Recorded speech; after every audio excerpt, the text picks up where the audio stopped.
I'm Dave Laird. I'm Matt Booker. And I'm Dario Diofebi, and everything's at once extraordinary and dull here on Concavity Show. Oh.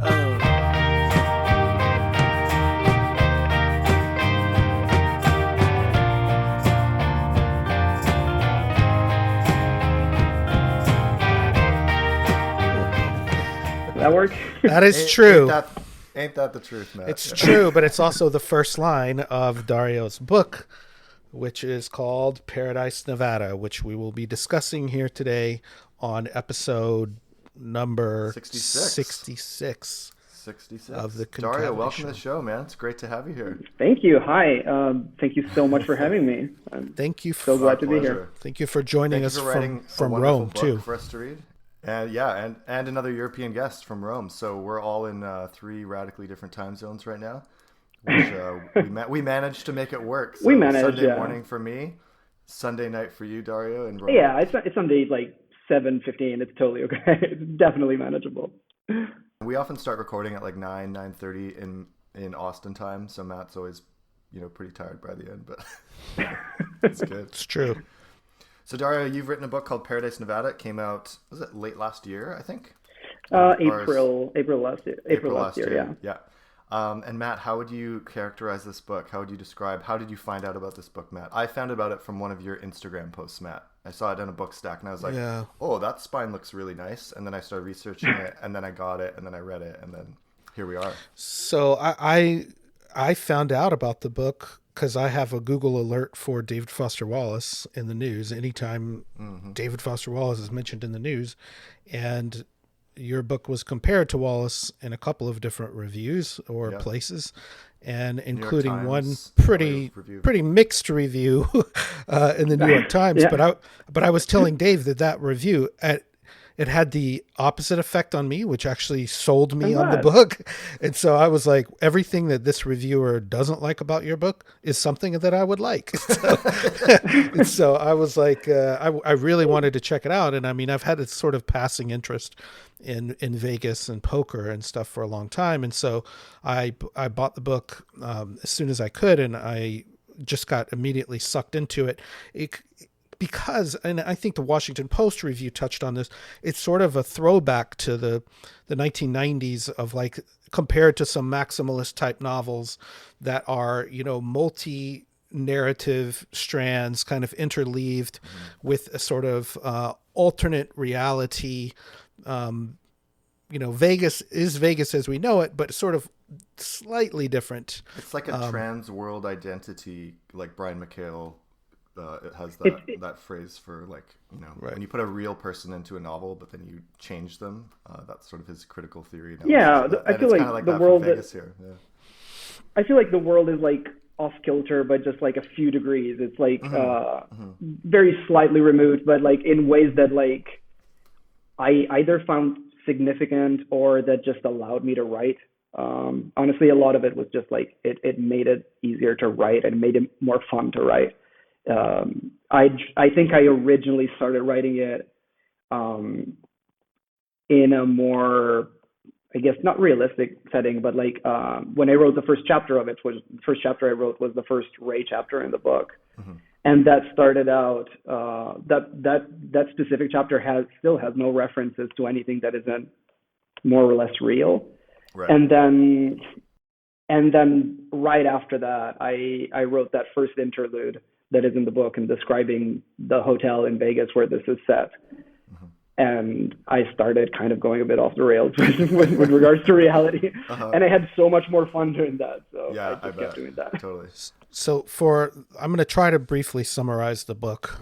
There are multiple characters. I wouldn't even say if there's a single main character, but you mentioned Ray, who is a kind of a math whiz genius at online poker and moves to play in person in Vegas in reality. And it becomes a much different game for him, sort of grinding it out at the top casino in town, which is this Positano, which is sort of almost an exact replica of the town of Positano, this huge multi-billion-dollar casino right in the middle of the strip.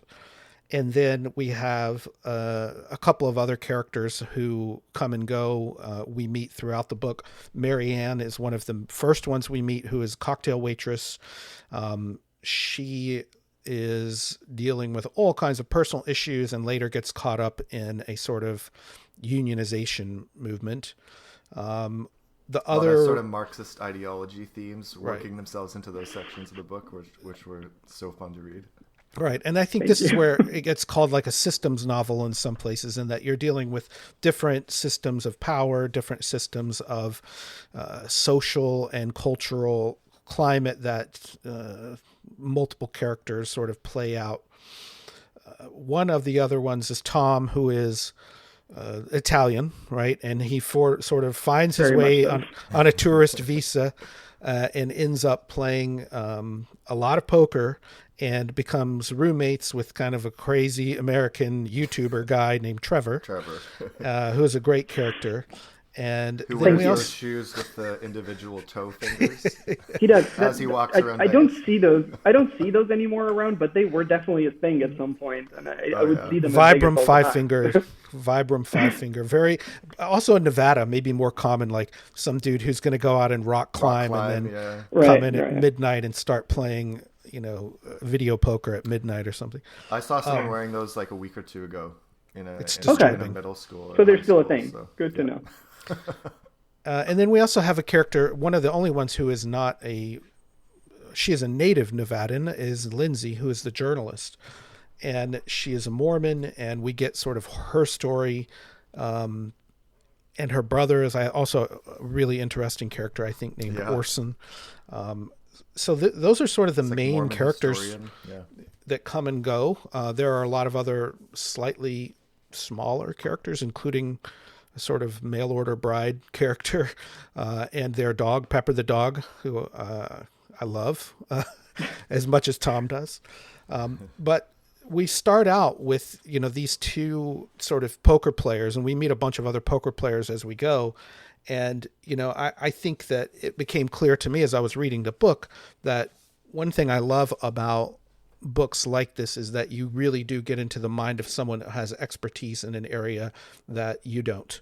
Mm-hmm. And it became clear that only a sort of former professional poker player could write a book like this, because there is so much detail and drama and sort of the inner workings of how poker tables work and the dynamics of not just the math and the algorithms behind each decision, but the human part of it too. So I guess my first question for you, Dario, is like, one, I assume that you are a former poker player and that you can then talk to us in the bio on the flap, right? A little bit about sort of your path. Emphasis on the former though. Right.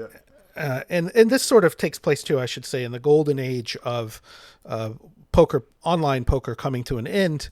And you want to talk to us a little bit about your path there from online poker to real world poker to becoming a writer. I know that's a long question.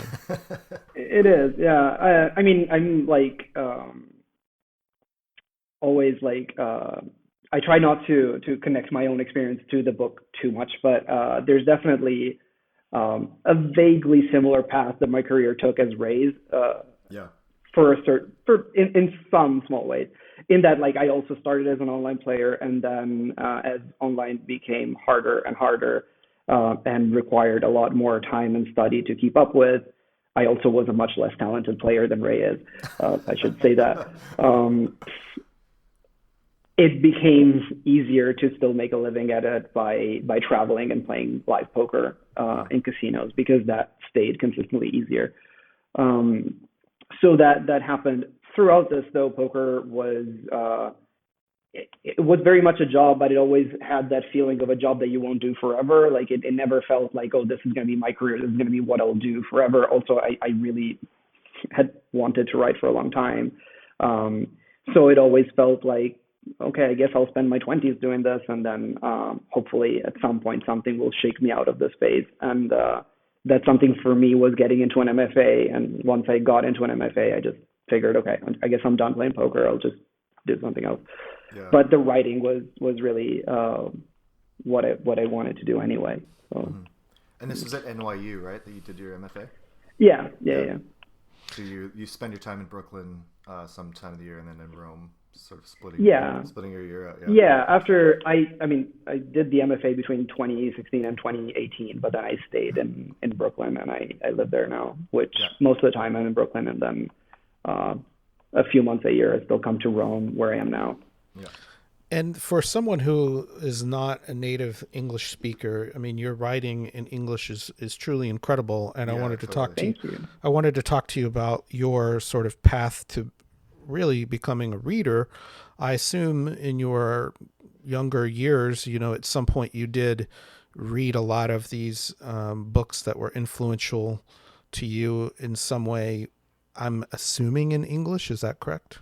Yes. Yeah. Okay. And that was fairly unique, or was that like common amongst your friends and family that they were readers, or what drew you into the contemporary fiction? Oh, the English language was absolutely unique. It was, I guess, kind of a hobby is the best way I can describe it. I really got interested in the English language, and I really enjoyed watching TV shows or movies in English and reading books in English, for no particular reason other than, I guess, like people around me said, like, learning English is important. So you start taking a few classes, a few lessons of that, and then I was just fascinated by the language, by the way it worked. It's so different from Italian. Writing in English is so different from writing in Italian, and I found it very interesting. And then I kind of started reading books in English, sometimes even books that weren't, like, I would read Russian books in English sometimes. So most of my reading since I was like 16, I guess, has been done in English. And I guess my natural prose is in English. I feel much more comfortable writing prose in English than I do writing in Italian, which is weird, admittedly. Oh, yeah. So it's not like with this book you like wrote, a paragraph in Italian and you like translate it into English or anything. Like you're thinking in English. No, not at all. These days, you think? Yeah. Yeah. My prose is much better in English. There's no doubt. Like I've never really. I think I speak Italian naturally, obviously, and my first language is Italian. My native language is Italian, but the language of my prose, the language in which I think of fiction, is English, and that's always been the language it was natural for me to write in. Mm-hmm. And when you were, discovering literature, what were some of the books that were, drew you to read more or were important to you then? Well, I guess, it's not hard to tell from my own book, as you pointed out, but I guess the main things that I was really reading a lot of were like 19th century social novels, Tolstoy, Dickens, in general, like 19th century social novels were like really a big part of my reading experience, as I think is pretty obvious from reading the book. And then contemporary literature, specifically a certain kind of postmodern novel that I clearly have read a lot of and had a lot of fun reading, both the French postmoderns and the American postmoderns. Like I couldn't try to hide that. I would like to try to hide that, I think, but like there's really no point. Yeah, just be yourself, I guess. Yeah, it's like I keep coming up, like seeing online, like just there is an overwhelming like cultural phenomenon in Italy with like of just obsession with like American postmodern writers. There's such a huge like Wallace community in Italy, like such a huge fan base there, and so I guess that kind of naturally sort of worked into what you're doing, hey? Yeah, well, I think like Italian postmodernism was really big in Italian literature. We had our own postmodern literature. If you think like Umberto Eco was like totally a writer kind of in that, although he in a very different way, obviously a very different kind of writer, but like he also wrote novels that had that kind of like all-encompassing, like gigantic, scope and included culture from centuries and languages and different languages. So like there's definitely a public for that. There's definitely a culture of postmodern fiction in Italy. Then French postmodernism was kind of like next door in a sense. Right. And so I think that fiction has always been successful here. It's still read a lot. DeLillo is very popular. Wallace is very popular. Yeah. A lot of postmodern writers are popular in Italy, and I read a lot of that. Well, it's interesting too that you mentioned those 19th century social novels, and the contemporary versions of those often get called maximalist, right, or some like hyper realistic. But those, Dickens and Tolstoy and Dostoevsky don't really get called maximalist novels, even though that's similar. I mean, it's what it was, and structure, right? But I do think that fits pretty well with the description of your book, because it does have several themes in it that I think are commenting on lessons about bigger power structures in society. One of the ones that you've written about in Crime Reads, and your essay about the history of online poker is sort of about the similarities between the rise of online poker and the sort of gamification of the global economy and markets, and that what we saw melt down in the global financial crisis of 2008. I think there's a lot that bleeds into your writing from that sort of juxtaposition between spending real money on a game and spending real money on a market that both have implications in real people's lives. So what drew you to, or how soon did you see that connection as you were playing and think this is something you have to talk about? I mean, remarkably late. I have a very bad track record of being aware of things as they happen. I figure stuff out years later, if I do ever. So, but I did. There is, to me, a very deep connection between the Great Financial Crisis and poker. Just, if nothing else, because I started playing poker because the Great Financial Crisis happened. Like, I graduated my master's in university in 2000, I want to say 9 or 10, and there were no jobs. There was nothing. Italy was hit very, very hard by the financial crisis, and it felt like playing cards for a bit for a living didn't feel like that much of a waste of time, because it's not like I was, taking time away from missing out on huge opportunities or anything else. So to me, the connection was immediately there. It then took me years to, and I think I processed what actually was happening with poker much, much later, and once I quit doing that professionally. But yeah, as you pointed out, what I was saying in that essay is that there's a lot of like narratives. I'm big on narratives, I guess, about things. There's a lot of narratives about how poker gives like big life lessons, because it teaches you to like hack your brain into hyper efficiency and being like a better decision maker, because you can see the kind of like statistical matrix of existence, and you make better decisions, you disregard the noise and only focus on the signal, that kind of thing. And this is the narrative that most like former poker players or poker players who write articles tend to peddle.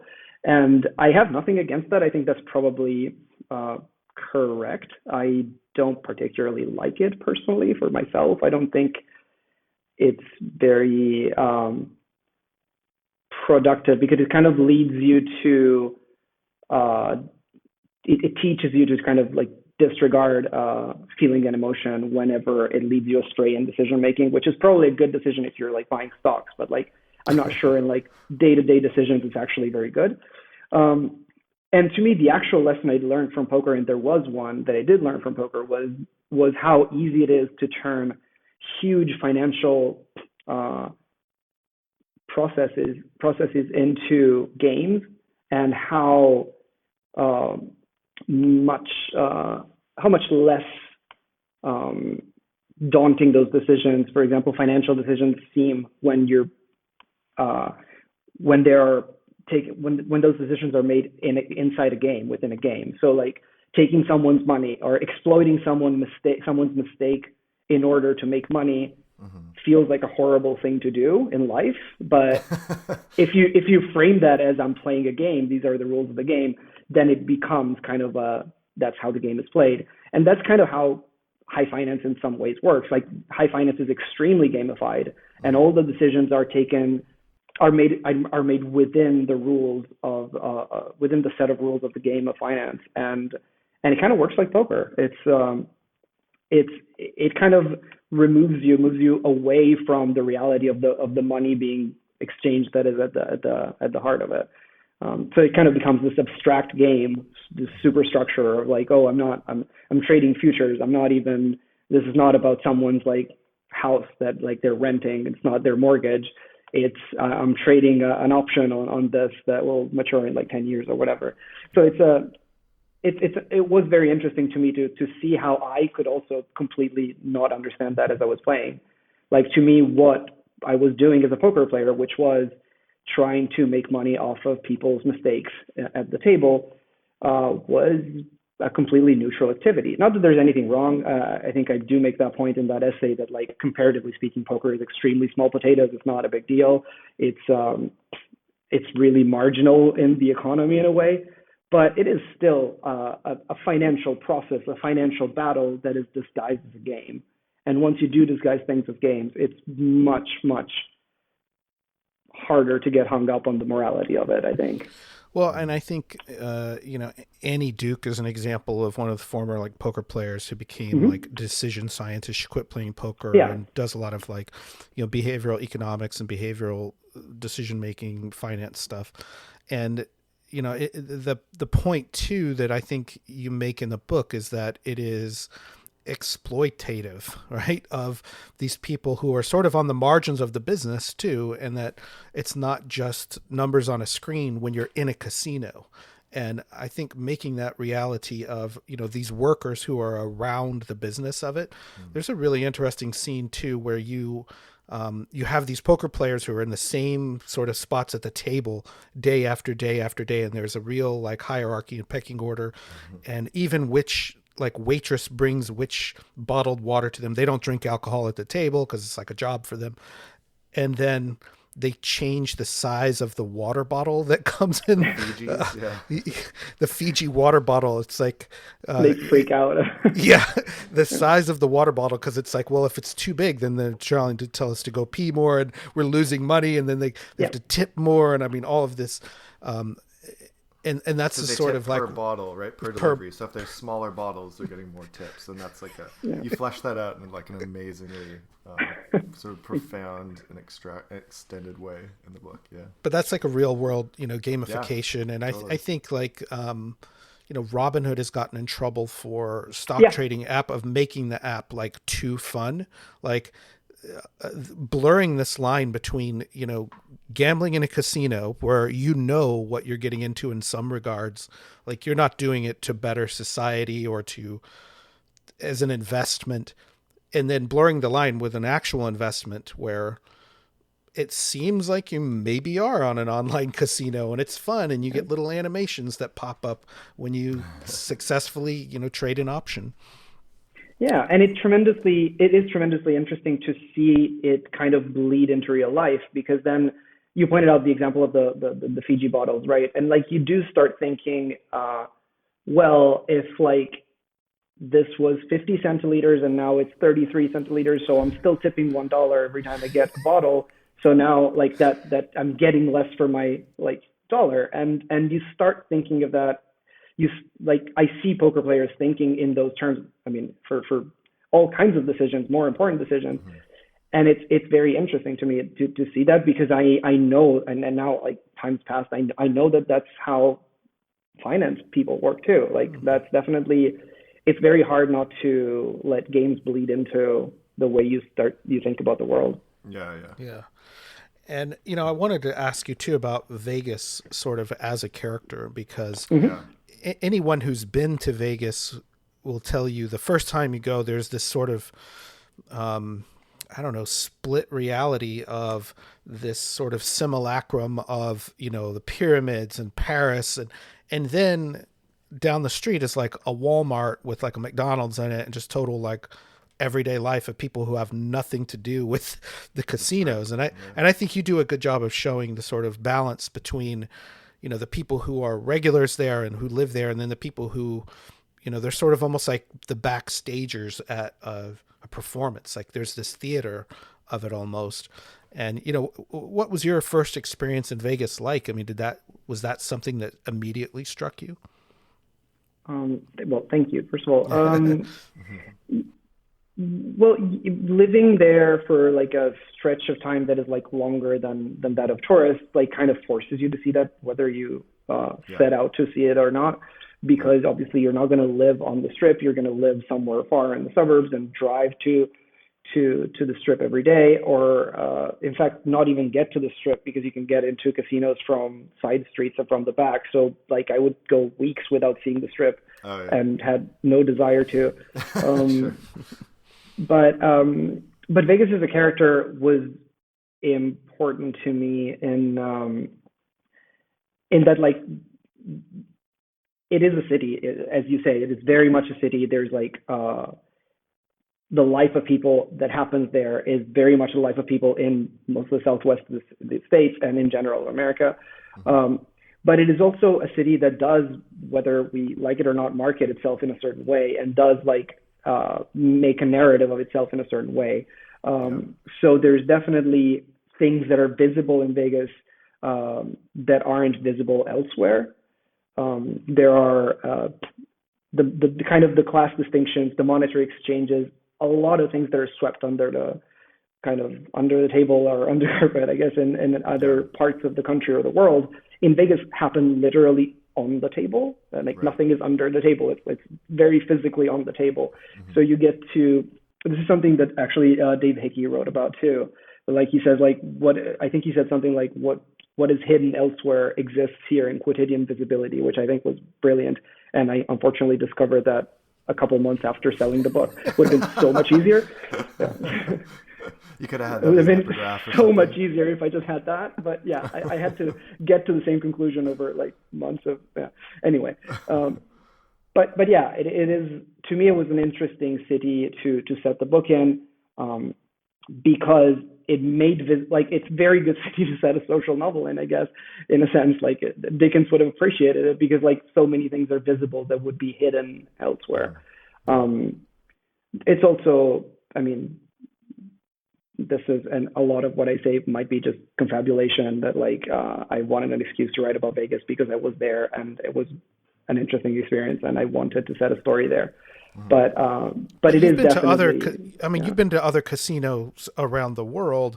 There's something uniquely American about Vegas. You know, I mean, Macau or Monte Carlo, those are casino towns, but not in the way that Vegas is a casino town. It's one of the few uniquely American cities, I feel like.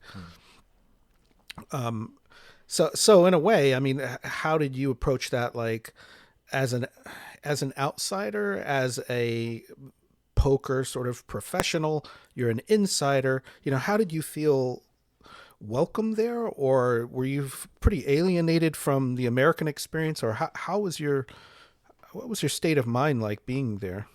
And is Tommaso kind of an embodiment of some of your experiences with like American excess? Like the descriptions of food of the poker players just getting like free buffet food are like hilarious and like strike me as, you know, very much like sort of a takedown of American excess and all that kind of stuff, you know, or like. I mean, I don't know about a takedown because I'm very like I'm in no position to take anything down. Honestly, or maybe just like sheer wonder and amazement at like the there is definitely amazement and like the sheer abundance of everything is definitely something that is striking when you first see it because you actually cannot find that anywhere else, or definitely not in Italy anyway. In that vein, in the way it's presented there.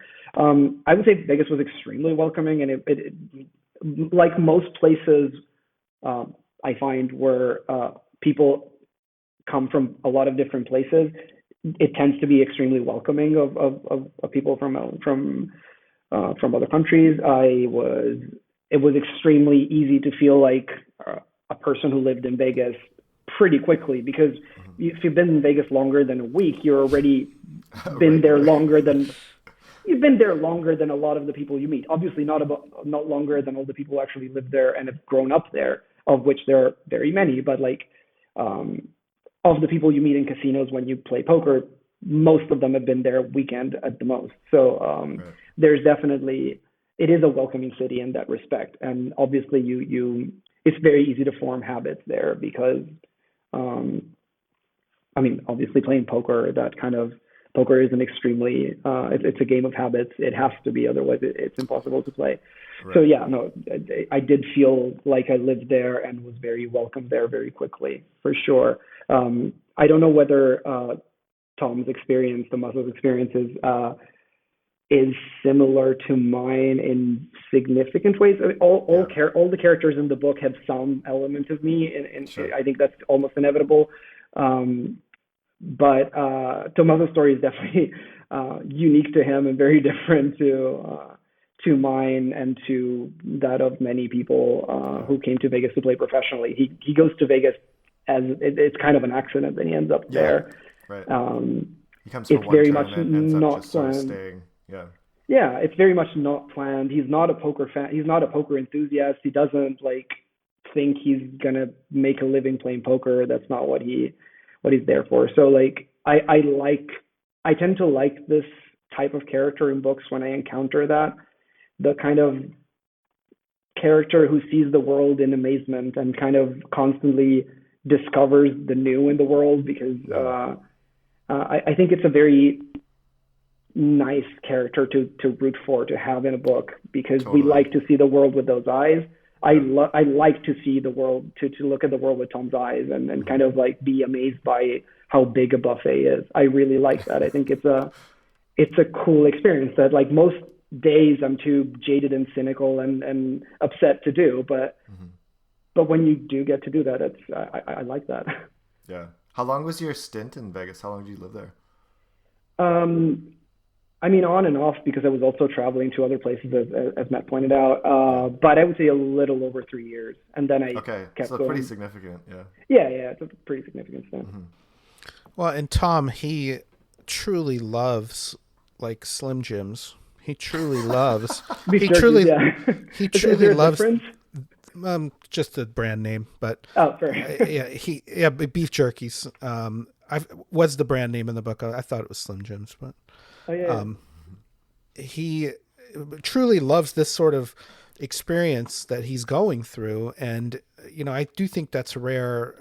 I feel like that in social media a lot, where it sort of prioritizes complaints and grief and worry and stress over someone genuinely enjoying something. That's pretty rare, that sort of wonderment. But I wanted to ask you too about, interleaving his plot and all of these plots. How did you approach this structurally? I'm assuming it took a while to write, because the book is fairly long. I think it's over 600, 500 pages or so. And so, just plot wise, how did you decide when to sort of shift make those breaks and move things around? And just structurally, I want to ask your thought process on how that worked for you. So the book was written over maybe around 2.5 years, honestly, because it pretty much coincided, I guess, with the length of the MFA I did. And so more or less 2.5 years. And structurally, it was pretty much written in the order that it appears. So the chapters were pretty much written in that order. I didn't write Ray's entire story or Marianne's entire story and then braided them together. It was pretty much written in the same order. I think it really worked well for me because that type of writing worked really well for me, because as a first-time novelist, I mean, I'm still a first-time writer pretty much. I don't know what I'm doing even now that I'm writing the second one. But when I was writing the first one particularly, I really felt like I needed to escape from the story I was writing into other stories. It was really good that I didn't have to constantly write the same character, because I very frequently ended up hating what I was writing, and having the opportunity to switch to a completely different character. Maybe I didn't hate where that character was at the moment. I hated where Ray had landed, but Tom was having a fun time, so I could switch to that and write a chapter for that. Or Lindsay was having interesting things that were happening to her. So there was definitely that kind of that structure was probably born of my own, out of my own desire to amuse myself while I write and to have a tolerable time writing, because I think I really value having fun writing. I think consistently I find myself that the things that I think worked better in the book are the ones that I had the most fun writing, and I can really tell where I was having fun writing. I think it's so I really try to chase I think it tends to bring about better writing. And then as the overall structure, in terms of the overall structure, I am not what like Zadie Smith would call a seat of your pants kind of writer. I definitely do outline furiously and diligently all the time, but those outlines are not permanent. Like I change the outline constantly. So maybe at all times that I'm writing, there is kind of an outline of how the entire book is going to go, except like the following week, a chapter later, that outline will be changed completely. It's just like, it makes me feel okay if I know that I know where I'm going, but that place where I'm going will change constantly. So by the time I get to the end of the book is very different from what I thought it was going to be at the beginning. It's kind of controlled chaos, like it's organized chaos. Yeah. Well, cool. and that statement about having fun, I think, is really key and is really evident, and it shows in your work, and that you did have a lot of fun, especially incorporating some of what we might call like postmodern elements. And there are, footnotes in the book. There are a couple of drawings in the book. There is some formatted email correspondence. There is some screenplay formatting from a YouTube video of Trevor. So, is that what you had some of the fun with, or what was your thinking in putting those different sorts of formats in the book? Yeah, I mean, I guess that was, there's also the sheer fact, honestly, that when you write a first book, you want to kind of throw everything you have at it and then kind of... Sure, yeah. Sure. So there was that. So like for anybody who doesn't like that stuff, I apologize. I'm not going to do that again. I'm really sorry. But I loved it. I loved it too. Yeah. Especially the email correspondence from like the company owner. Gifty. That whole stuff. I'm so glad. Unreal. Loved it. Yeah, I think like the idea was that at some point, fortunately, I think very early on, I think like with that the first interlude that is in the book where I described the Positano Hotel, that was the second thing I wrote. The first thing was the first Ray chapter. The second thing was that interlude. And that was the moment where I wrote that interlude in like an afternoon. And it felt like, okay, this is how I need to write this book. I need to not care about making it normal. And I need to not care about whether there's too much poker in it or whether it sounds pretentious to have a screenplay at one point. Which it does. I'm sure it does. I'm sorry. I need to not worry about whether, people are going to see footnotes in Ray's chapters and immediately say like, oh, Wallace wannabe. And I need to not care about that stuff. Because if I started caring about that stuff, and my brain does, like I will have that constant voice in my brain, I'm just not going to write. So I can either not write or I can write not caring about the stuff. And that's why it was really important to be in an MFA, because in the MFA I had to write. I had to write because I had a workshop deadline and I had to come up with stuff. I was lucky enough that I didn't have anything else. Like I didn't have like a portfolio of old stories that I'd written in like undergrad that I could just like give whenever I didn't have a story to submit for a workshop. I really didn't have anything. Like that was my first book. That was the first thing I had. So I really had to produce pages because there were deadlines looming. And, in 3 weeks I had to, deliver 30 new pages or 40 new pages. So that like prevented me from caring about the consequences or like prevented me from doubting too much whether, overthinking, like, is this too pretentious? Is this too ambitious? Is this too reminiscent of this writer? Is this boring? Is this too much poker? I just didn't allow myself the luxury of having those doubts. And I think that's the only way that book could be written. Obviously, now that I don't have the deadlines, all those doubts are definitely in my head. And we'll see where that goes. Yeah. Were you able to leverage a lot of the stuff in this book during your MFA? Like, was some of the stuff you're writing for this novel, like, stuff you were submitting in classes, or was this completely on the side? Okay. No. This was my entire MFA submission. Okay. So you got credit for this. That's good. School credit. I mean, still, like there's so like even in a full MFA of 2 years, like you don't submit that many times. Like there's maybe like, I don't know, like 10, 12 workshops you do in total. So like a few of the chapters have been in there, but like probably nothing past the halfway point of the book. Mostly it was like the first half of the book, but yeah. You know, for me, when I started reading the book, where it really took off was in the ping pong section. And I'm so glad. When I got to that part, I was like, wow, I have never read a ping pong match quite like this. And I think it just showcased your writing overall, and I was really excited to keep reading. So once I got to that section, and also in like the first few pages, there's a slight mention of Google Maps, and like this is totally just for me because I'm obsessed with Google Maps. So any writers that put anything about Google Maps or Google Street View out there, I'm like silently cheering them on. But we wanted to ask if you would be willing to read a section from that ping pong scene. Yeah, for sure. Yes. I'm gonna maybe select a little bit of it, a chunk of it, but I think it can be. Yeah, let's try that. Hang on. Take it away. I don't know if I need to set it up or anything, or it kind of sells itself, but. So this is pretty early on in the book, right? Ray it is pretty early on. Yeah, I think it's it's a professional not a massive online spoiler poker player for people who are going to read this book, plot wise. It's a professional poker player who's having a career crisis because he has had trouble winning online now for a few months. And now he's back home for Thanksgiving and thinking of moving to Vegas to play live. And on Thanksgiving, he plays a ping pong match with a neighbor kid.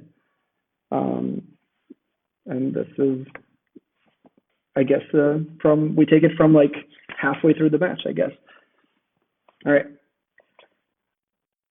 Ray had a 2-point lead in the fourth set when the parents arrived. It must have been halftime in the upstairs game. Or maybe it was over. How long had they been down there? But now Ray's mom and dad, who probably couldn't see much to be honest, and Mr. Wong were standing at the head of the stairs, watching from above without coming down to join the kids and the dog. The weirdness of the situation was not lost on Ray. A grown man, which he was, wasn't he?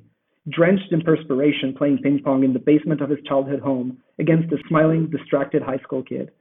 Respective parents spectating at a distance and talking like their sons were on the swings of the playground. The dog still staring at him, a red triangle of tongue permanently sticking out from his resting face. Ray's little cousins shouting at encouragement. He missed the serve, badly. And why was it that the people who turn out to be good at ping pong were always these kind of like fake nerds? Like this kid here. Clearly obsessive, but not cripplingly anxious. Weird, but nonchalant. The kind of people who will stay at the table to play another game when everybody else has moved on to beers and mingling, but also the kind social enough to be around humans to play often. Essentially well-adjusted geeks. And wait, did he think this guy was good now? This kid who was now doing these stupid O's of admiration mid-rally?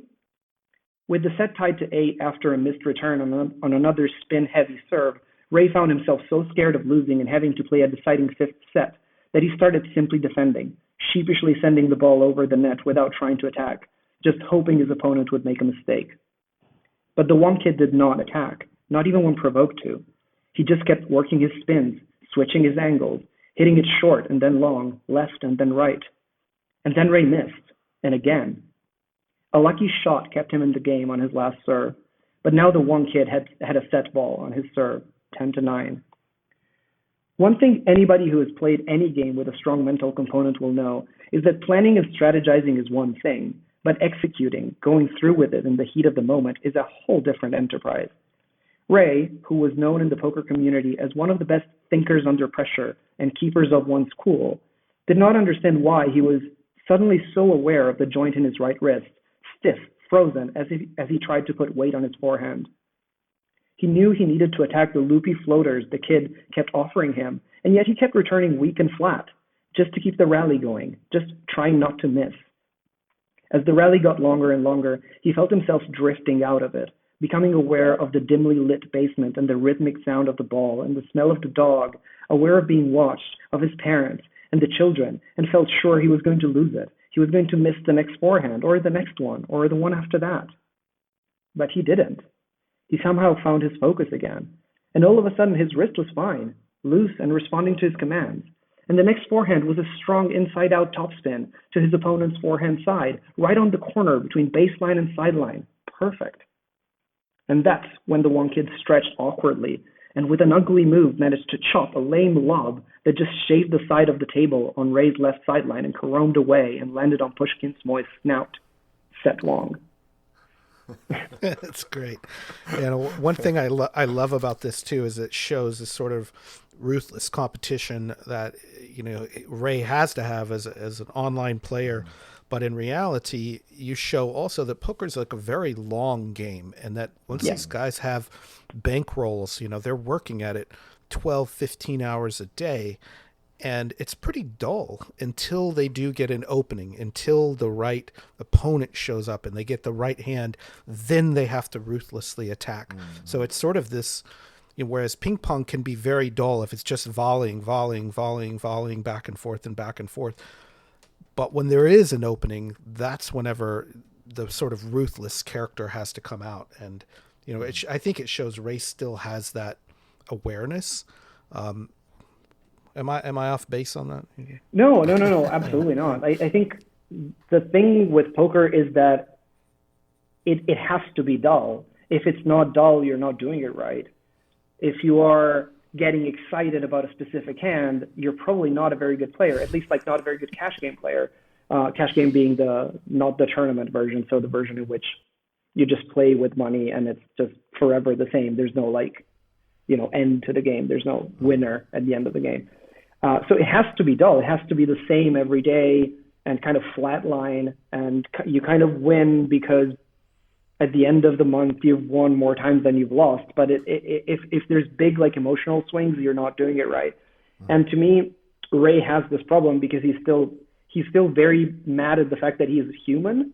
That's his like main problem at the beginning of the book, that he really wishes he could not just a supercomputer.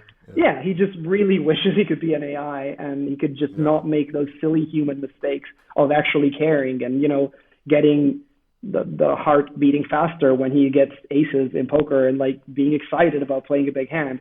And he knows that he shouldn't. He knows that he should not care because a hand doesn't matter. And to me, it was interesting to see him with that mentality in a game like ping pong, which is so, like tennis, and we all know it's so different. It's so based on your, psychology and like handling your emotions, but it also is exciting, and it has to be exciting. There is like a deciding point, and like I think he's like extremely not used to there being the deciding point, the point where he can't miss. Yeah. Whereas like in poker, there should never be that you should never be in that position. There is never a poker hand that you can't lose, that it's a disaster if you lose it. So to him, his brain doesn't really compute that kind of, or like he wishes he could approach life not that way. But he is excited. He is nervous about playing the deciding point. He is scared about the fact that if he makes a mistake, he's going to lose the set, and that makes him a worse poker player, which is fun to me. It was fun to me to put him in that position, because like Ray is an extreme version, which doesn't mean not realistic. Like there's plenty of poker players like him, but a pretty extreme version of where you can take poker mentality. And I do know that like that's where it gets. Like that's where it gets you. That's how you end up. Like with like a real like fear of making mistakes, or like feeling the more human parts of you as like feeling that the more human parts of you are the parts that are holding you back, which is absurd, but that's kind of how they approach it, I guess. Well, and I didn't feel that it was like a cautionary tale against poker either, that there's actually I like poker. It's fun. Right, there's quite a bit in here that I think is encouraging to say there is value to games. I mean, one of the epigraphs at the beginning of the book sort of says like, now that I mentioned, I should probably read it. I think it was the epigraph in the essay. Yeah, it was the epigraph of the essay. I apologize, but it was basically not Gramsci or Thatcher. Gramsci. Too many epigraphs. I should another thing I should stop. I know, I like that, really. but I think it's just my point is that, you know, you're not moralizing against poker or even Vegas per se, as so much as saying there is actual value in games. And I think that's something we don't see in literature a lot, is people taking, especially poker, something like poker, really seriously, and not just, you know, condemning it as like, oh, well, this is a way to lose money and it's a waste of time or something. I don't think you ever treat it that way. No, I mean, first of all, I never feel like I have the authority to criticize anything, honestly, but with poker, it would be completely hypocritical if I did. Like, it was such a big part of my life. I enjoyed doing it. I enjoyed doing it. I have my issues with it sometimes, but like, I don't hate it. There are things I like about it. I think it's very interesting, and a lot of things can be really interesting if you put a lot of thought into how they work and analyze them deeply, games especially. But like, you had Kyle Beachy on the podcast recently, and like, yeah, if you really think about skateboarding a lot, like, you can come up with really interesting stuff, because like these things, especially like games, are really interesting things that we do. Like, there is like so much thought that goes into them, and then they influence our lives in so many interesting ways. So to me, while this is very much not a poker novel, and we've discussed all the ways in which it isn't, and it's right. has like a different scope, but like, yeah, there's poker in it, and like, I very much wanted to spend some time thinking about this because it has been a part of my life, and I think I could provide some interesting, possibly insight into what that world is like. Yeah, Matt, you said this last with Kyle, that like, someone said to you, this is a book about skateboarding, and you're like, well, I've never stood on a skateboard before.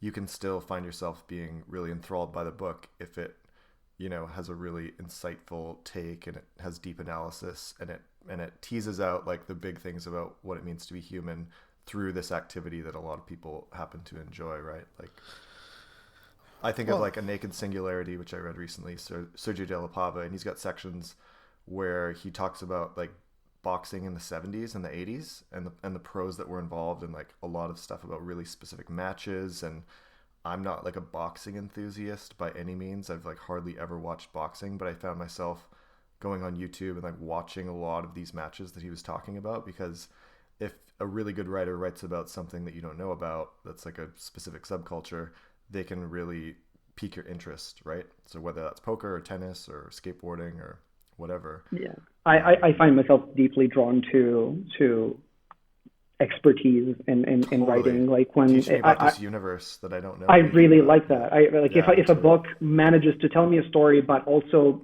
give me an insight into something I don't know and teach me about it from a position of like someone who knows about it, I really enjoy that. I do understand that not all books should do that or can do that, and you know, I'm probably not ever going to be able to do that about another thing, because like, there's limited things I know. But but about this, I was glad that I could like write about something that I knew this deeply, and with like if in any way I can provide that kind of experience, since it's an experience I really enjoy when I read books, I'm very happy about that. I wanted to ask you about one of my favorite characters in the book, which is Orson, who is Lindsay's brother. Yeah. And the Mormon scholar. He is working on a very long writing project. He's sort of depressive.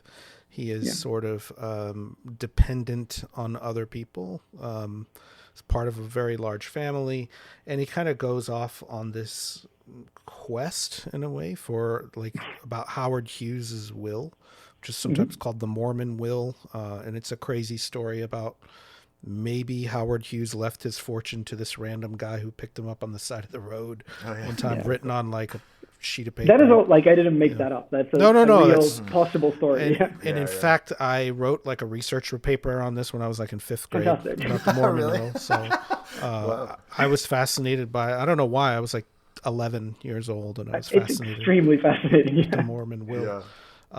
But Orson, in that relationship with his sister, you know, I wanted to ask you what went into your thought process in creating that character and the relationship between the two siblings.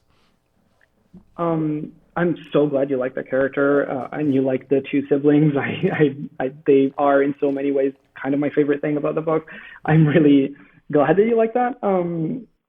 They're, I guess in some ways, like they are the only writer characters in the book, both Lindsay and Orson, which, you know, I don't know that I necessarily love, you know, novels about writers or stuff like I don't write about writers all the time, but like if I have like 60 characters, I might as well have a couple who write. And Lindsay and Orson are different ways, have definitely different approaches to writing and write in different ways and for different reasons. I think they are both in many ways kind of the intellectual conscience of the novel in some ways. They are probably the more aware characters in some ways, the ones who question things a bit more. And to me, this was really interesting that they would be storytellers because thematically, I feel like a lot of the book is about narratives. It's about stories, and specifically about the stories that are in culture and in the discourse about how we should live our lives. In a way, like I tell myself that this is as much a book about a time as it is about a place. So it is about Las Vegas, but it's also very much about a specific time, which is, 2014, 2015, which to me was a time that was a kind of the tail end of the first decade of social media, the end of the first era of social media in a way. And it was this time where like all these like conflicting narratives about how to live our lives, this like big cultural stories started clashing, and then like obviously it's after 2016 they became what like we call the culture wars now, and they're like everywhere and we can't not see that.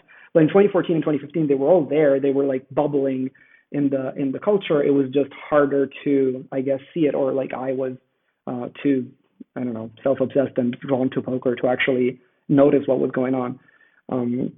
But I was really interested in all these stories. So for example, Orson is very interested in the communitarian nature of Mormonism. He's not like he's not himself a believer anymore, but he really cares about Mormon history in the way that it's community based and communitarian, which to him is a very rare thing in contemporary America. And so he's interested in that like in a culture that was very different and kind of born out of like kind of individual self-actualized will.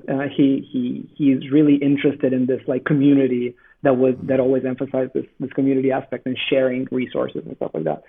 But he's also very aware of all the contradictions, and he's like obsessed with all the relationships between the Mormon church and the casino owners, because all the loans that the Mormon banks sent to casino owners over the years, and how much of Vegas was built by Mormon funds. And I think he is in many ways, the intellectual conscience here. Like he is also, I mean, without spoiling stuff, he's also the one who he and Lindsay are the one who are most aware of the kind of sketchy things that are happening at the fringes of the story and that end up playing a major role in the kind of plot, I guess. So they are the more culturally aware, and the Lindsay Orson storyline is the only one that features some conversations that are more about storytelling and the culture. So they are the slightly meta-literary characters in there, and they are the only ones I allowed myself because, like, God knows this book is pretentious enough as it is. So, like, I limited it to a little bit. Hopefully, it's okay. I'm really glad you like them though, because I'm really fond of those. I think I really enjoyed writing them. So. I did really get that sense that even in a sort of debased culture that's pure consumerism, in a big enough scenario, there are always these people on the sides who are commenting on the fact of it, that it doesn't go unnoticed or unchecked. And I think Vegas itself does have a weird history with journalism and constant crime perceived versus this like huge religious community. I think that's an interesting juxtaposition that does exist there in sort of the westward expansion of the United States as part of the history there. It was settled by Utah and Mormons who spread all across this sort of desolate valley. And the same opportunity that they saw was seen by, mobsters and casino owners as a sort of anti-America in a way, or pure America. I don't know. The freedom and lawlessness of frontier America, I guess, or whatever that narrative is. And I think it's interesting that Orson and Lindsay are the ones who question these narratives, are the ones who have the actual conversation about if it's all narratives, if it's all stories, like if communitarianism, or like if unionization and the labor movement and solidarity is a story, but also influencer culture. So Trevor, YouTube stars, and that's another narrative, and like maybe we should chase that, and we should chase that kind of self-actualization and I don't know, personal affirmation. Lindsay and Orson, are the ones who do question and do have conversations about this. And to me, it was very much a thing that in 2014, 2015 was there. There were all these things. There was a lot of cultural phenomenon that were like starting then and like wouldn't really come to explode in the discourse until a couple of years later. But like at the time they were all there. I was just blind to them at the time. Right. And it was so interesting to me to write about it, because what I felt was when like 2016 happened and like thinking about it years later, I looked back from New York and I looked back on it and I thought like, wait, you were there. Like I was there in Vegas in 2014, where like some of the people who played poker there were pickup artists and were talking about this, manosphere crap all the time. Or like not all the time, but they mentioned that stuff. And like at the time I didn't make the mental connection, or like you don't see these like big movements or these like ideas, or I didn't see them. I guess like I personally didn't see the ideas that like would explode in the culture just a couple of years after. And it might have been because I was very distracted by just playing poker, but also it is because these narratives are sneaky. Like these narratives are there and they clash on social media a lot. They clash in the discourse, and it's difficult to see where they will lead. I think it was interesting to me to set the novel in a time, in a place, because it feels like 2014, 2015 was a time where like these stories were coming out and were like, oh, you should live like this, you should care about solidarity, or you should care about individualism. And at the same time, setting it in Vegas, which is the city where there's no should whatsoever. It's do whatever you want. And it's completely decoupled from consequences, at least in theory, at least as the marketing line goes. What happens in Vegas stays in Vegas. Like it's just do whatever. Like I'm never going to tell you what to do. You do you. This is the city where you can do it all. So it was interesting to me to see this kind of like baby culture wars that were like coming up and starting in that time, but to set it in Vegas. And like I said before, this is confabulation. That's probably not why I wrote it in Vegas. I probably wrote it in Vegas because I lived there and it was cool to write about it. But I think that's how I came to rationalize it as I was writing it. Have you ever seen those Christian t-shirts that say, what happens in Vegas, stay in the mind of God for all eternity? No, I have not. That sounds fantastic. I saw that once and I laughed so hard. That is amazing. Well, and that mention that, these things were exploding in the culture. It's not a spoiler to say I was just that speaking of explosion. Does actually all of the narrative threads sort of come to a climax in an actual explosion inside the casino. Yeah, which is not a spoiler because you foreground the novel in the prologue with it this is in the prologue, sort of explosive event. So it's in the jacket copy of the book too. It's in the description. Also, And speaking of which, we in our emails, I said I would love to read the prologue, which is about 2 pages or so, as like the framing device for how this novel sort of wants us to think about Vegas, how it wants us to think about kind of that simulacrum that Matt talked about. But also like those juxtapositions of like there are just people who live and work here and that's their life, and then there's the people who come for the weekend, and all that kind of stuff. So to give our audience a little bit more of your prose and a little bit more of like what they can expect when they start reading this book, here's the prologue. Everything was at once extraordinary and dull. There you go, there's your intro. Dazzling and quotidian. To the visitors, it was exotic and tantalizing and new and as inebriating as advertised. They were dizzied by the lights, addled by the sounds. The city had them in its thrall. But it was ordinary to us, mundane and unremarkable. We'd grown accustomed to the lights, blinking out of darkened aisles. We were deaf to the digital tremble of the machines, the laughter of the drunks. A visitor's once in a lifetime was our everyday. This is the first paradox about Las Vegas. The Positano luxury resort and casino was the beating heart of Friday night euphoria, and it was our home. It sat center strip, the city spreading round it like a widening spiral of magic and commonplace. Strip clubs and college dorms, shooting ranges and Walmarts, private jet landing strips and bus stops to quiet, distant, hopeless suburbs. We can't explain about the fire without establishing this, that a town can be both fiction and reality, both paradise and home. We all here have to come to terms with it sooner or later. Then there was the money. Inside the neon-lit darkness of the Positano, herds of visitors roamed our halls, chasing it. They bounced from wall to wall, from distraction to distraction, letting the room slowly guide them to its center, its raison d'etre, the gaming pits. The color of the playing chips turned into money, into a fantasy. Blue for $1, red for $5, green for $25, black for $100, purple for $500, yellow for $1,000. Beautiful white flags for $5,000, their edges striped in patriotic red and blue. We still long for them after all these years. Behind glass cases on the table's chip banks, in the hands of pit bosses and dealers, in the satchels of the high rollers, we look at them, we ache for them. Everything here is about money. When it looks like it's not about money, then it's definitely about money. This is the second paradox.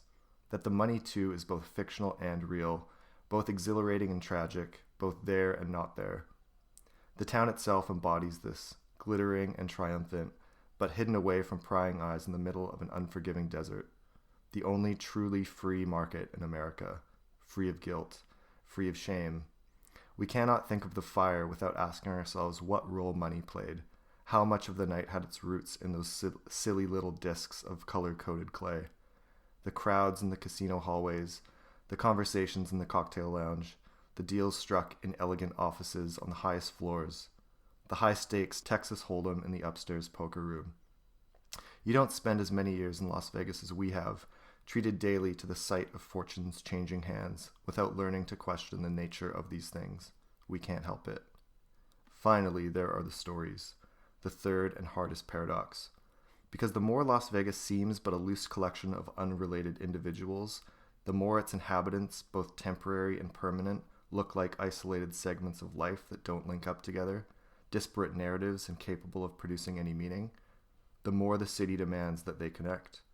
A city that wasn't built to be lived in, perhaps the only in America, defined for us by the memories of pen-happy visitors and weekend drunks. The idea of a town. It's in the stories of those who stay that Las Vegas exists, in the low, constant hum below the chiming and music, in the real city they created, against all odds, at the heart of a glorified theme park. We cannot begin to explain the night of Friday, May 1st, 2015, at the Positano, the bomb at the Scarlatti Lounge, the sound of the alarm, the blackout, who made it out and who, tragically, did not, without trying to summon, at least in fragments, the stories of the ones who were there. Their stories are part of our story, and ours is part of theirs. We wish we could do more. This is not going to be easy. So that's the first thing that the reader reads coming to this book. That is, yeah. It is one of the very last things I wrote for the book, but it is the first thing. Yeah, I was going to ask because, it encapsulates a lot of the sort of philosophical themes of the book and how you're thinking about Vegas and all the socioeconomic class stuff that's going on. No, I always knew that there was going to be a prologue, but I didn't actually let myself write it until much, much later. Yeah. That makes a lot of sense. So what sort of went into that decision to make this kind of proleptic prologue where you are going to say that there is a big culminating explosive event and then here is the story of that for the rest of the book?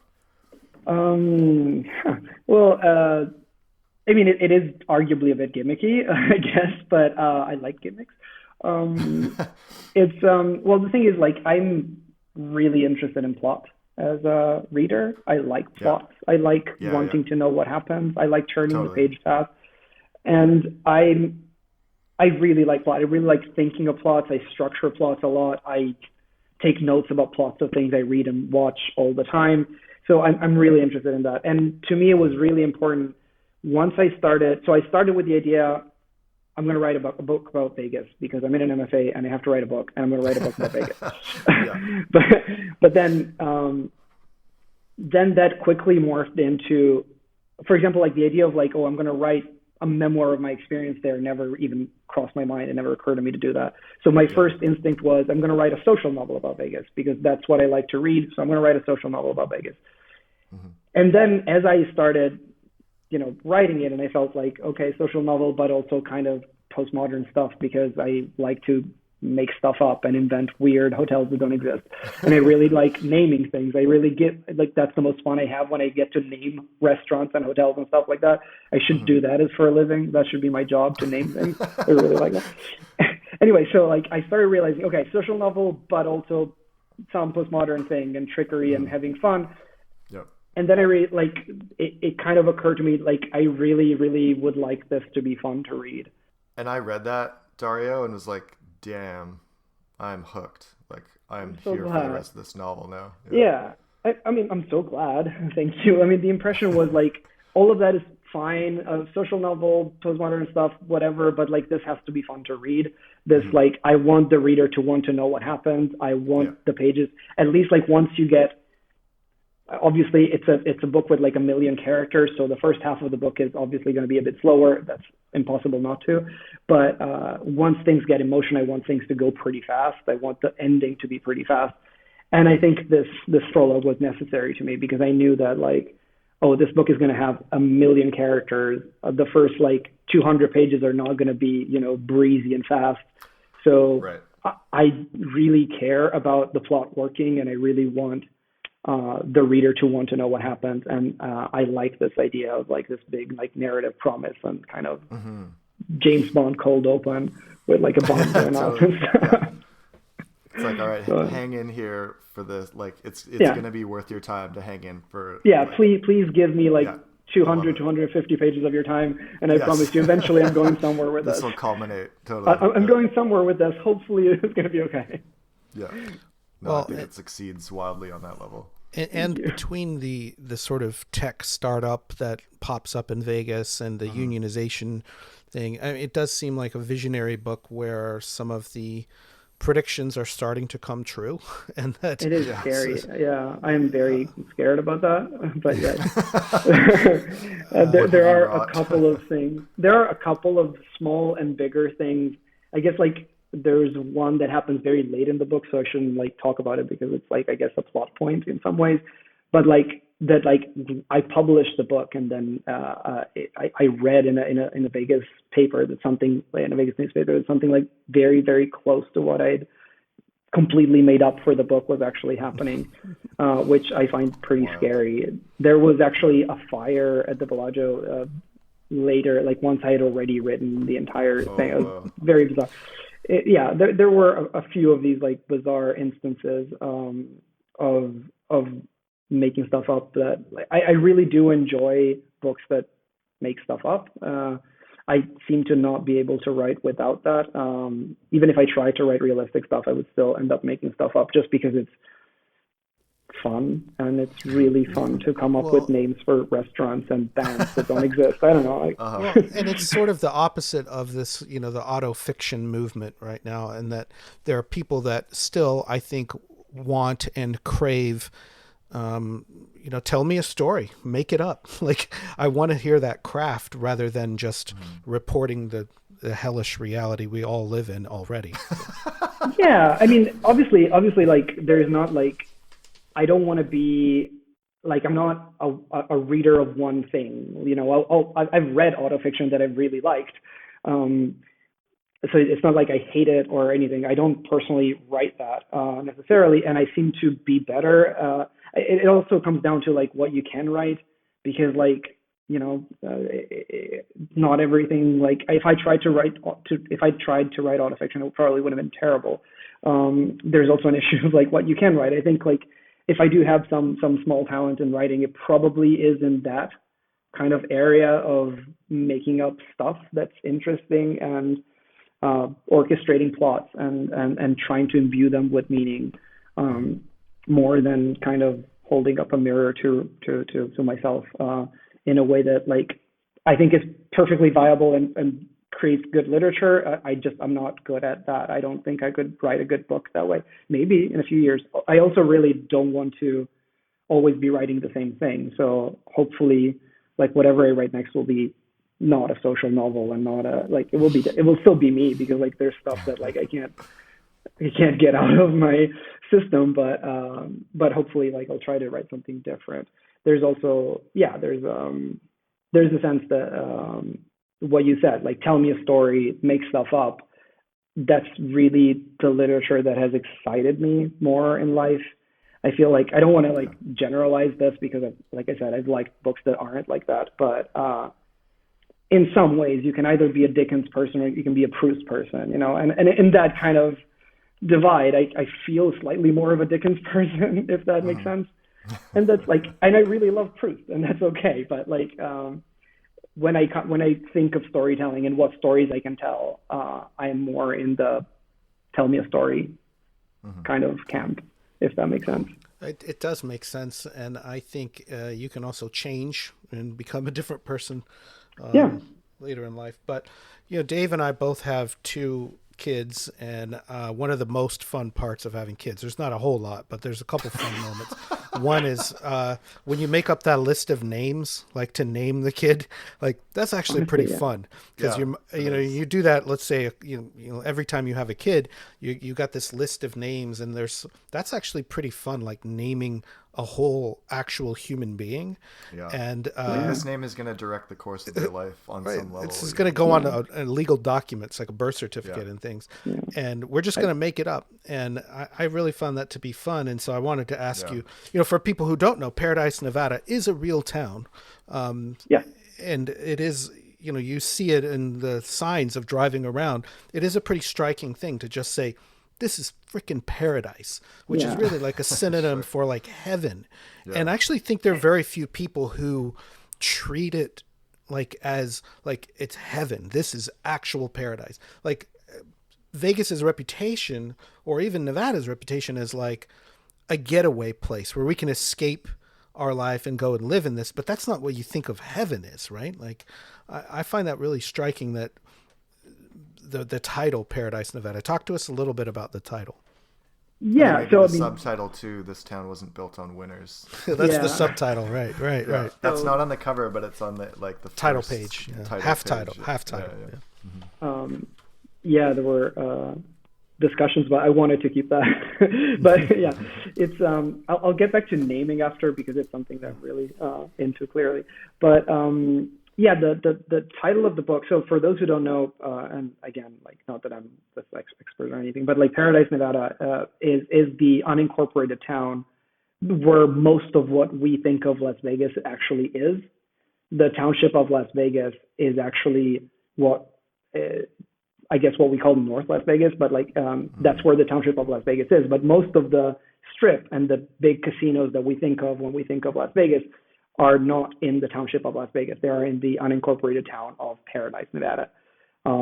For whatever real estate reason or tax reason, I don't really, it's not like my area of expertise, so I can't exactly explain why that is, but that's the case. So like when we think of like the airport and the university, the big like casinos, they're all in Paradise, Nevada, which obviously to a writer is fascinating, but I try not to be too heavy-handed with the metaphorical treatment of that. Like it's in the title because let's be real, it's catchy, but also because it's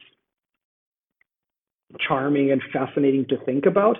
But I tried not to be heavy-handed with it, like mentioning in the book all the time, like, oh, paradise. It's not there. Like it's mentioned like really a couple of times, but it is something I thought about a lot, because I really wanted to have at least one character. This is what we were talking about before. I wanted to have at least one character who presented the kind of unadulterated joy of visiting Vegas and loving it. Mm-hmm. And that's Tom. Like, there is one character to whom Vegas is paradise, and he fights to stay there because he's found the place that he really loves. He's found the place where, like, he's grown up in the kind of suburbs of Rome where, like, these, like, bright neon lights are associated with, like, urban squalor more than anything else.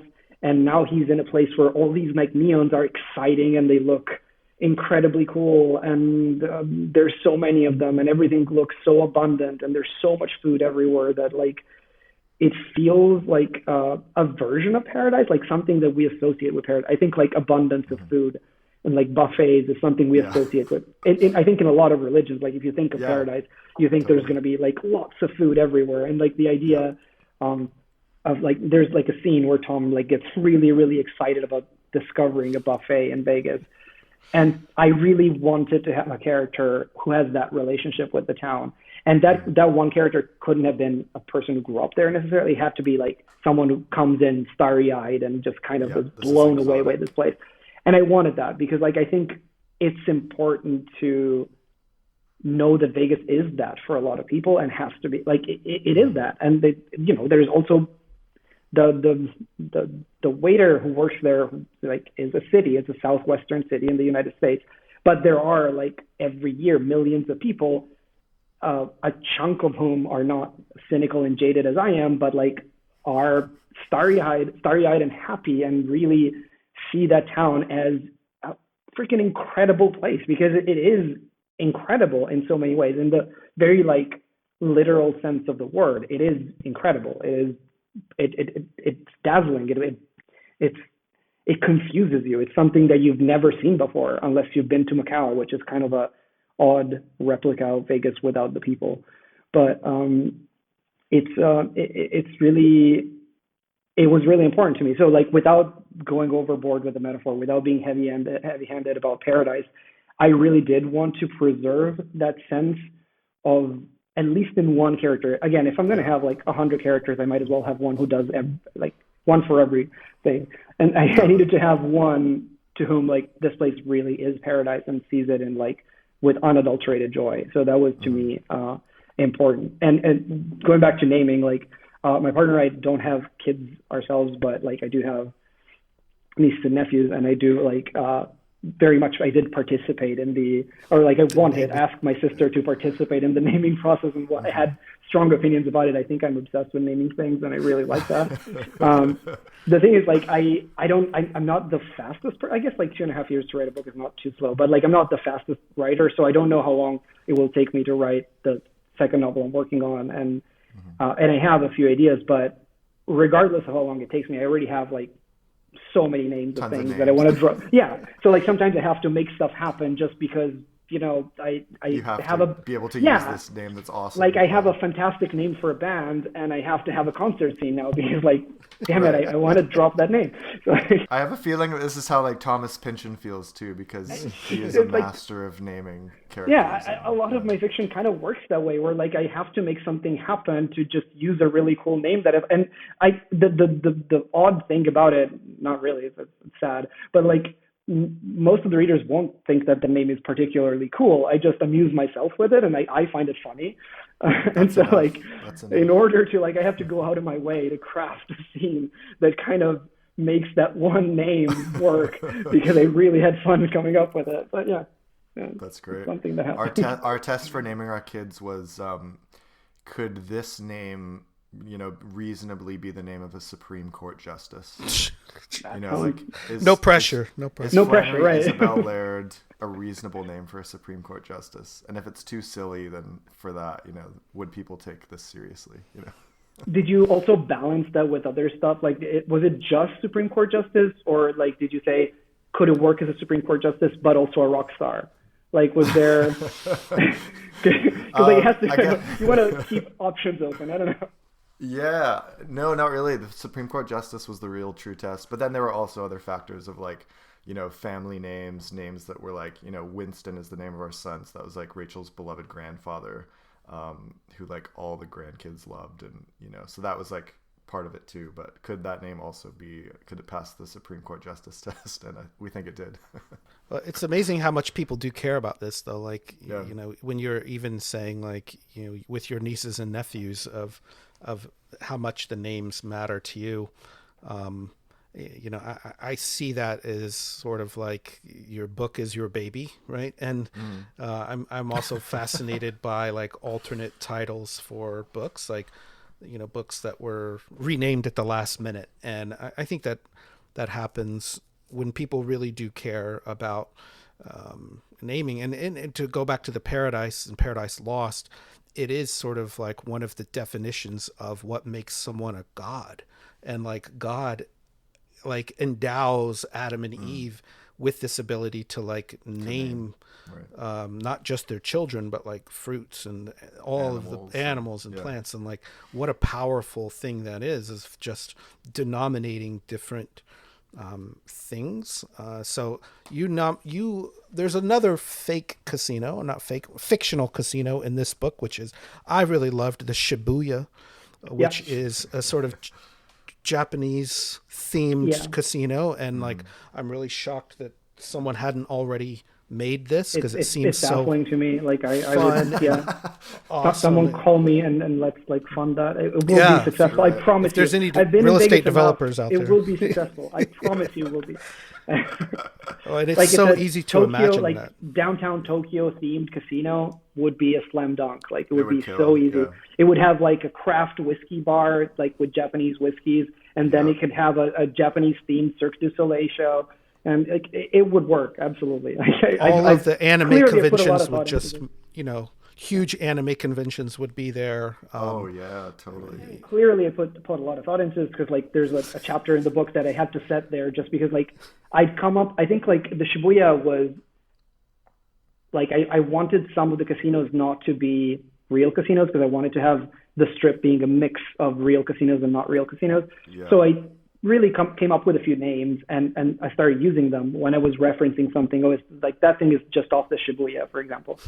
And then after a while, like I was writing this, and I started realizing like, now I want a scene in it.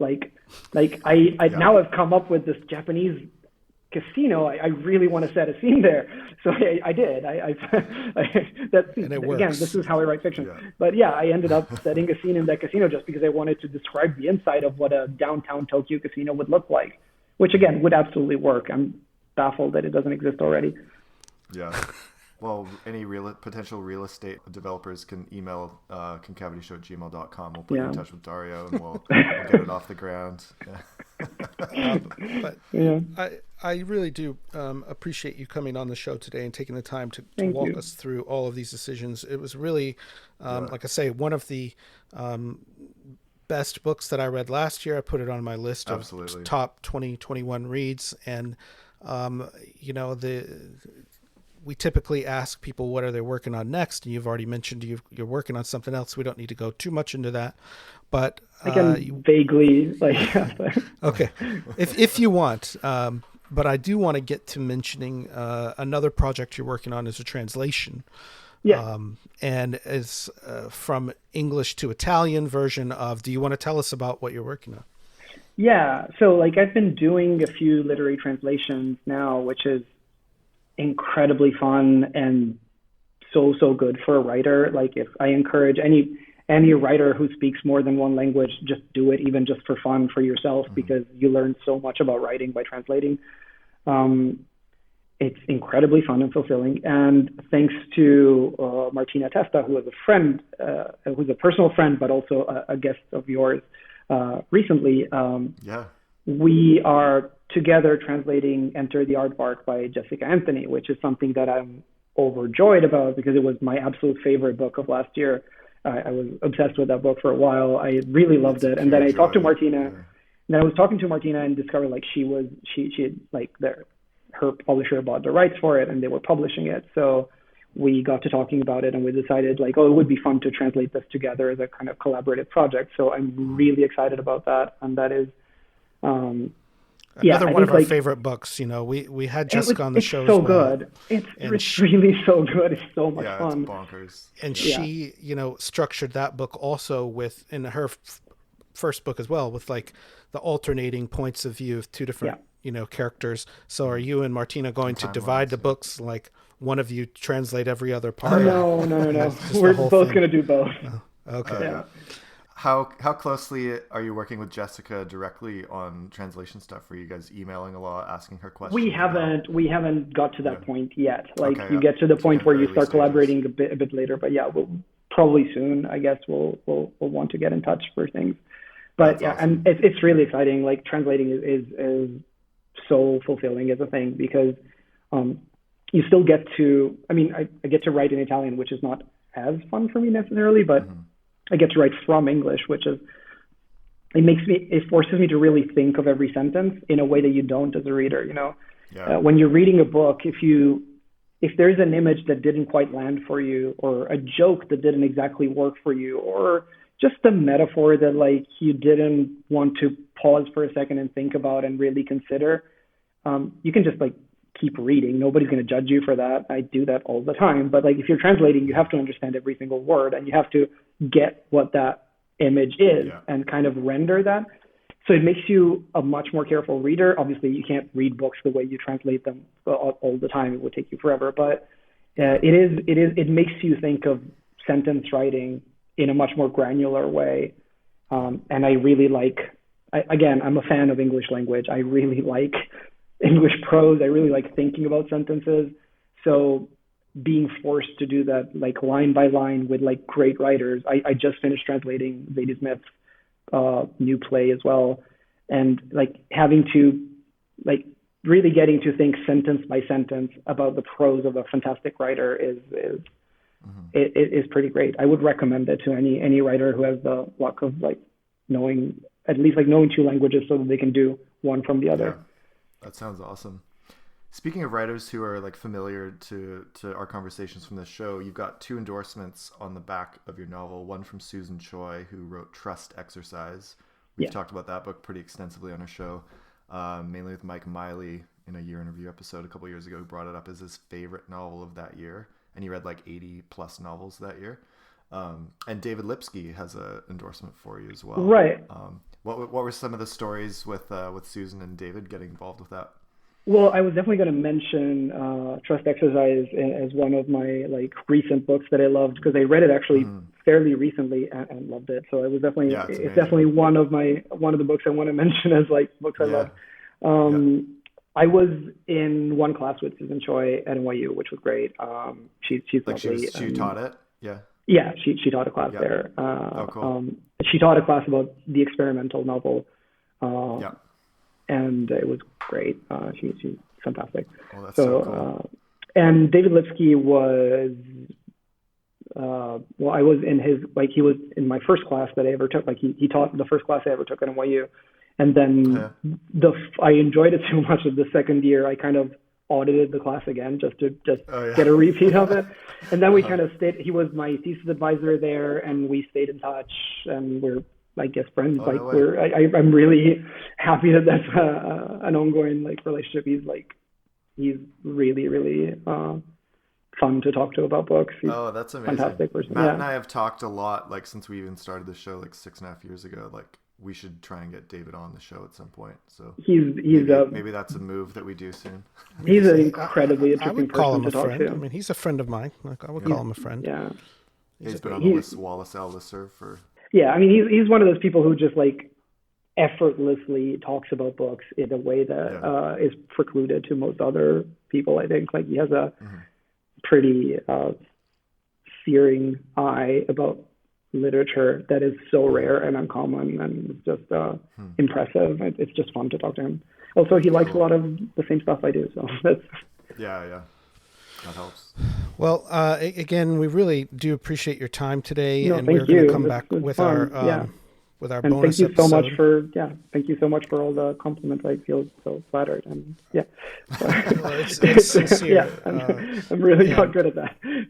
Thank you.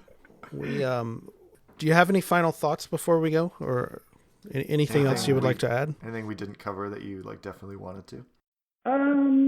I guess there was something like, I don't know, maybe that's like a too long thing to branch into, but it's like something I find interesting, if that makes any sense to say about my own book. But like, I am very interested in communities.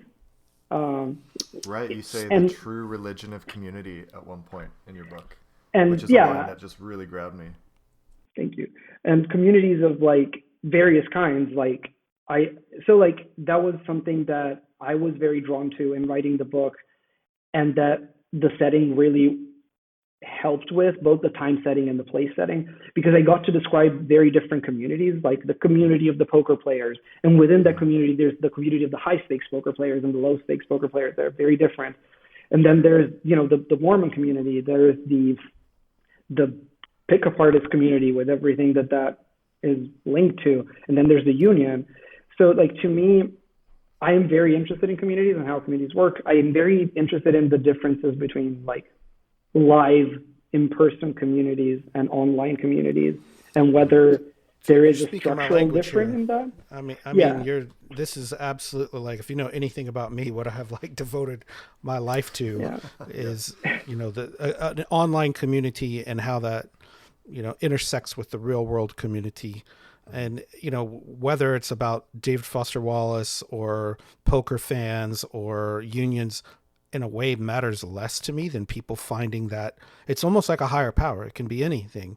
The community can be anything, but what people get attached to are those social connections, and what the community can accomplish that the individual cannot. So and I mean it's incredibly interesting in that respect. Sorry, did I interrupt? And that's the Margaret Thatcher quote. I was just going to say the Margaret Thatcher quote at the beginning, which is sort of like, there's no such thing as society, it's just individuals. And it's sort of like, that's a very ominous, idea, right? Ominous and like scary, hyper neoliberal way of painting that. I like that again, I amuse myself. That's what, like, having a book open with like a Gramsci quote and a Margaret Thatcher quote, for some reason I found that amusing, and like, but I don't know, like I'm very easily amused.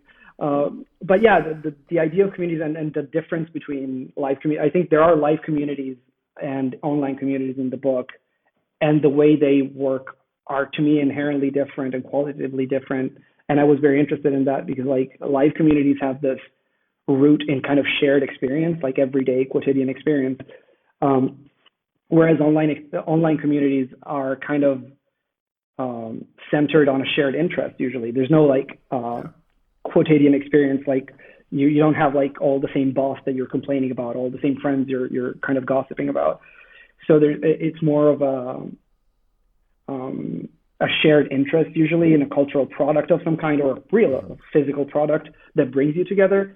And one thing that like was, I guess it was useful for me to develop the plot of the book, but it was also interesting to me to think about, is the way that the communities that are born online are more, because of their very nature, because they're centered on an interest as opposed to being centered on a shared experience, they're more vulnerable to manipulation. They're easier to kind of interfere with and manipulate for capital, for selling them stuff or selling them ideologies or ideas or infiltrating them with ideas, because they are basically consumer groups that self-select. Like they are groups of people who all enjoy the same thing, which is a very good thing. There's like really wonderful online communities, but it's also interesting to me in the way those are possibly more vulnerable to being manipulated, because they are essentially self-selecting consumer groups. And it's really cool to see how sometimes those communities are led astray. And that was, I guess, important for the plot to me to make stuff happen, but it was also something I was interested in taking a look at. Yeah, I'm having a difficulty right now with a real world community, and that one thing I've learned over time is when you're part of a community for a long time, you have this sense of history that isn't necessarily shared with everyone else. And so, especially with organizations where there's a lot of turnover or there's a lot of new people, change in leadership from year to year, it's really hard to maintain that sense of history. And it sort of reminds me of Vegas in general, and that it's not a city known for its history and like keeping up with its own sort of shared communal history, partly because there's so many transients, right? There are so many people who do come and go. And you do set this up in the book with Lindsay and her family being there a long time. Like they're not transients and they're studying the history of it. So I do think all of those themes just hit me square in the wheelhouse of, the communitarianism of Mormonism in general and what interests Orson, versus it being the solution to rather than the problem of, the poker community, right? Like there is a moment in the book where like one of the players says something similar to what you're saying, like tries to hold another player up to a moral standard because of their shared community values, saying like, you can't do that because like we as a community kind of police our behavior collectively.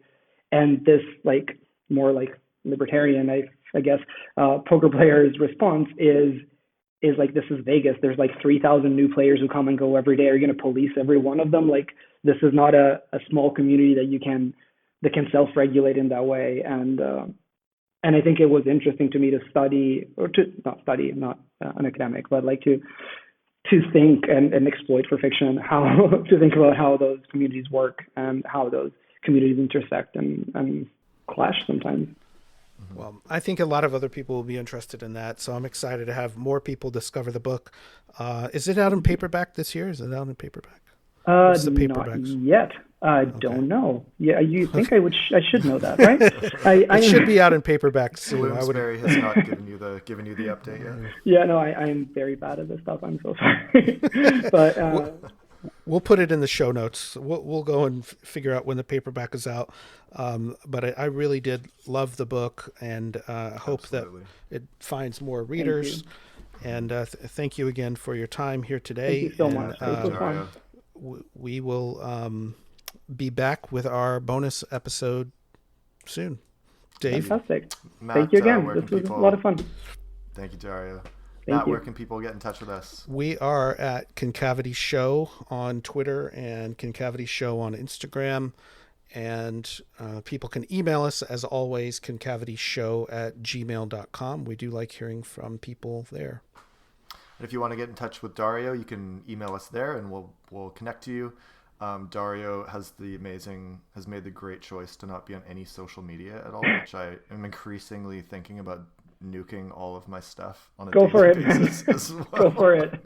If it wasn't for this podcast, maybe I would. Maybe I'd pull the trigger. But yeah, Dario, thank you so much, and we'll be back with our bonus episode. As usual, thank you to Parquet Courts for their music, and thank you to all of our patrons. You can check out our other stuff in the show notes. Catch me now as I sing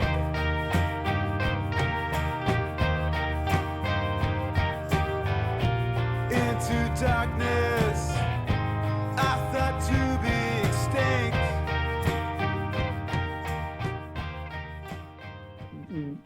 Subscribe to the Wallace Society early on, and then like this is Lipsky's fault, by the way. Like blame Lipsky, right, yeah. That like he suggested I go on a Wallace hiatus while I was writing the book, which I completely see why.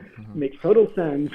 But yeah, no, I was like slightly like I didn't read Wallace stuff, and I kind of disconnected a little bit while I was writing the book.